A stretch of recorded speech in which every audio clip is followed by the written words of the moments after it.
Assalamualaikum warahmatullahi wabarakatuh. Yang terhormat Bu Aida Zakia SPD dan teman-teman yang saya sayangi. Pada kesempatan kali ini saya akan menceritakan kisah singkat Nabi Nuh alaihissalam. Sebelumnya marilah kita panjatkan puji syukur kehadirat Allah Subhanahu wa taala atas segala nikmat dan rahmat berupa kesehatan kepada kita semua.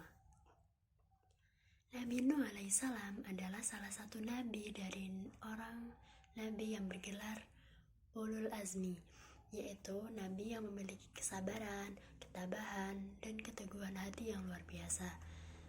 Dan mereka adalah nabi yang paling sulit ujiannya. Pada masa ini adalah awal mula manusia menyembah berhala. Saat itu hidup orang-orang soleh yang begitu dicintai oleh kaumnya. Ketika orang-orang soleh ini meninggal, maka kemudian kaumnya membuat patung mereka untuk mengobati kerinduan kepada mereka dan meletakkan pada majelis-majelis mereka.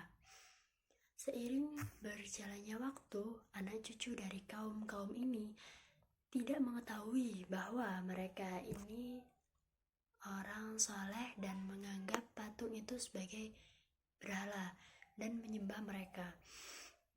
Kemudian Allah utus Nabi Nuh, yaitu orang dari golongan mereka sendiri, untuk mengajak mereka kembali kepada Allah. Nabi Nuh selalu mengajak kaumnya untuk taat kepada Allah tanpa kenal lelah.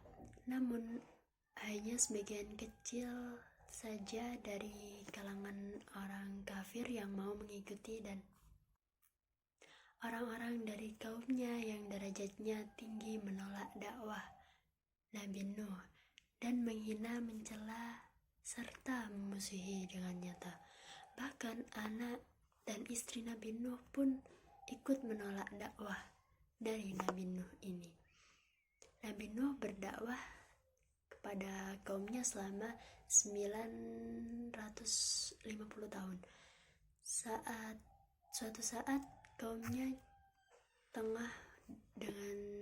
lengah dengan dakwah Nabi Nuh dan menantang Nabi Nuh agar Allah turunkan azab yang dikatakan Nabi Nuh pada mereka apabila memang benar Nuh adalah seorang nabi.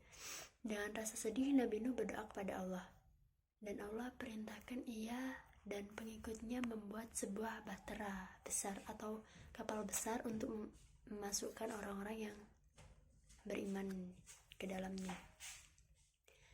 Ketika orang-orang tahu bahwa Nuh membuat kapal di tengah gurun pasir dan sebabnya adalah untuk selamat dari azab Allah yang akan turun, maka orang-orang ini semakin gencar mengejek dan menghina Nabi Nuh. Hingga suatu hari Allah turunkan banjir bandang yang airnya begitu banyak keluar dari dalam bumi dan dari atas langit. Maka Nabi Nuh bersama pengikutnya dan hewan-hewan yang berpasangan masuk ke dalam kapal.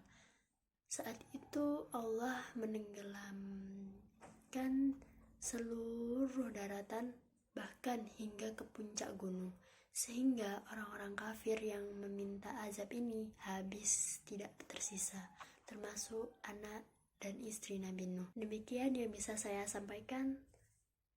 Kurang lebihnya saya mohon maaf. Wassalamualaikum warahmatullahi wabarakatuh.